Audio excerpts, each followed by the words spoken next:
दसे रिलेक्स लाफैदों जों दसे दान्दिसे सम हेल' लोगो नोंथांमोन बयखौबो आंनि गियान ब्लग्स इउटुब चेनेलाव बरायनाय थाबाय आसा खालामो नोंथांमोनाबो मोजाङै दङ इसोरनि अननायाव मानोना जों मिजिंथिनायानो बयनिख्रुइ देरसिन मानोना मोजां मिजिंथियोबासो जों मोजाङै थालांनो हागोन ओंखायनो आसा खालामो नोंथांमोना बयबो मोजाङै दं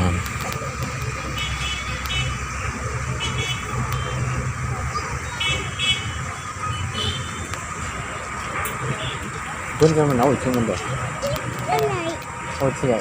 अबेथिंजाय थांनांगौ औ गिदिंनायखौ मिथिगौ नों मोनाबिलि समाव बङाइगाव बेरायफैदों बङाइगाव कलेजनि मोखाङावनो थानाय नांजाबनाय जायगायाव मोनसे वाटार इक' डेभेलपमेन्ट पार्क दङ जायनाखि वाटार साइडआव बेवहायनो जों बेरायनो फैदों दान्दिसे सम मानोना बेसेबां ओरैनो थाबाय थानो आरो नङाना जों मोनसे खामानिखौ मावबाय थानाय मोनसे जायगायावनो थाबाय थानाय एखे साननायखौनो थाबाय थानाय दा बेनिखायनो जों ओरैनो फिसा गोजानाव नङा खाथियावनो जों दान्दिसे सम बेरायनो फैनाय जादों मानोना जोंनि गोसोनि साननाय मिजिं बेफोरखौ जों एसेबाबो सोलाय सोल' खालामनानै लानाया मोजां बेनि थाखायनो जों दान्दिसे बेरायनो फैदों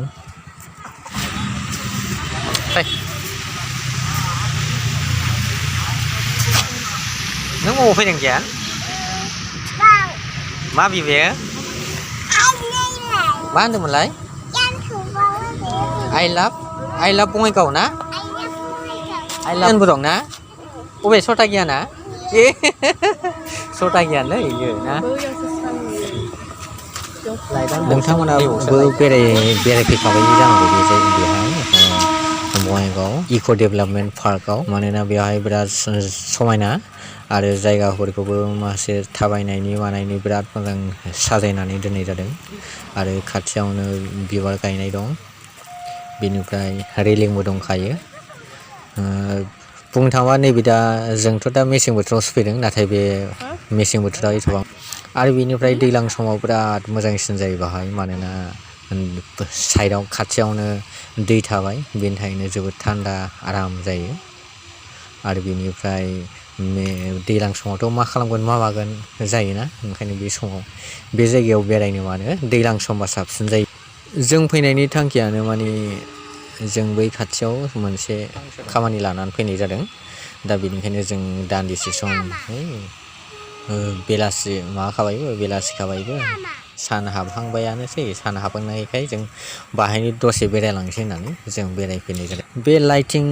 लाइटिङाना जायनाखि वाटार स्पार्कलिं दङ बे वाटार स्पार्कलिङा बिराद मोजां समायना नुयोमोन नाथाय बाहाय मोनाद्राय जानायनि थाखायनो जों एथबां मानि जों सुबिदा दिन्थिनो हानाय जायासै नोंथां आरो बेवहाय जेनाखि लाइट दंमोन ना जायनाखि मेइन लाइट दंमोन बे मेइन लाइटआ बै माबायावल' गेट साइडआवल' मेइन लाइट दङ गेट साइडनि लाइटआल' बिराद मोजां क्लियार साथियो नाथाय नैबे आइ लाभ बङाइगाव जायनाखि आइ लाभ बङाइगाव लिरनाय दंमोन ना बे साइडआव माने ओरैबायदि आनफर्चुनेटलि माने जे जायगायावसो स्रांसिन जानांगौमोन बे जायगायावसो गैया आरो बेहाय ओंखायनो आइ लाभ बङाइगाव बे लिरनाय माबायाव जायगायाव लाइटखौ फुरा दा होनायबा साबसिन जागौमोन आरो अब्लाबो आं नोंथांमोननि गेजेराव जा हायो बेखौ दिन्थिनो नाजादों नोंथांमोना नायलांबाय था दान्दिसे गेलेदों जोंना फिसाज्लाया मानोना सम बेबो गेलेनोबो लुबैयो बेफोरबायदि जायगायाव मानोना बेफोरबायदिया माने बिसोरनि थाखाय उन्दै गथ'फोरनि थाखाय बिराद इउनिक प्लेस बेयो मानोना बिसोर मोनथिफेरा माबायदि जायगा दा बिसोर नुनानै ओरैबायदि एक्साइटेड जायो आरो बिराद गेलेनो लुबैयो नाथाय जों गुसुनि थाखायनो बांद्राय गेलेनो हगारनो हानाय जायासै बेवहाय जों दान्दिसे सम जिरायदों बेनिफ्राय जों एसेबाबो दसे रेस्ट लादों जिरायनानै मानोना जिरायनानै रेस्ट लानायनिबो मोनसे सुबिदा दंजोबो मानोना बेन्स बानायनाय दंजोबखायो बेवहायनो जाय नोंथांमोनहा माने जायनाखि आउट अफ बङाइगाव डिस्ट्रिक्ट बा चिरां डिस्ट्रिक्टनि जुदि बायजोनिबा जेनेबा क'क्राझार उदालगुरि बाक्सा बेफोर जायगानिबा नोंथांमोननो आं जायगाखौ खोन्थाना होनि बेनो जाहैबाय माने बे नर्थ बङाइगावआवनो गोलैयो नर्थ बङाइगाव हाबनानै बरफ मिल होननाय दङ बे बरफ मिलजोंनो हाबोबानो बङाइगाव कलेजखौ मोनो जायनाखि सिगां समनिफ्रायनो नामजादा बङाइगाव कलेज दा बे बङाइगाव कलेजजोंनो नांजाब पार्क दङ बे पार्कआ मथा मथि जोबोद गेदेर पार्कसिम फैनो लागासिनो दङ माने सानसे समाव बिराद गिदिर पार्क जाफैगोन बियो आरो जानांगौ बियो सुबिदाया गासिबो दंजोबो जास्ट मेनटेनेन्स आरो बिनिफ्राय माखासे इकुइपमेन्ट्सफोरखौ लानानै माखासे प्रजेक्टनि गेजेरजों खालामोब्लानो बिराद जागोन आरो बियो दा ओंखायनो बेफोरबायदि सुबिदाया गासिबो दंजोबो दा बुंनो थाङोब्ला एक'लेन्ड बायदि स्टाइलनि बेबायदि खालामलांनो हानायनि सुबिदा सेस दंजोबो बेवहाय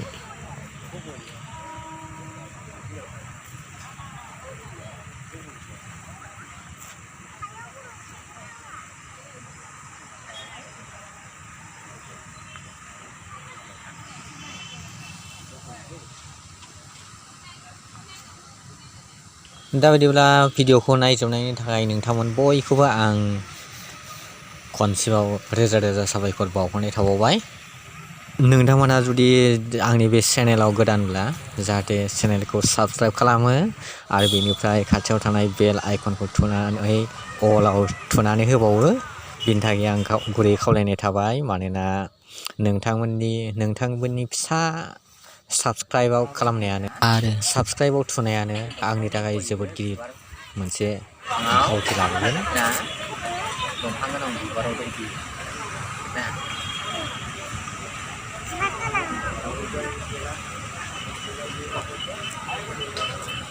नोंथांमोननि भिडिअखौ नायनानै साबस्क्राइब खालामनायानो आंखौ आरोबाव मोजां भिडिअ लाबोनो थाखाय थुलुंगानाय लाबोगोन आरो गोसोआव भावथि लाबोगोन आरो बिनिफ्राय गोसोआव मोनसे इनार्जि फैगोन जाय इनार्जिखौ नोंथांमोनाल' जगायनो हायो दा बेनिखायनो नोंथांमोनखौ आं गुरै खावलायनाय जाबाय जाहाथे साबस्क्राइब खालामो दा बिदिब्ला भिडिअखौ बेयावनो दोनथ'बाय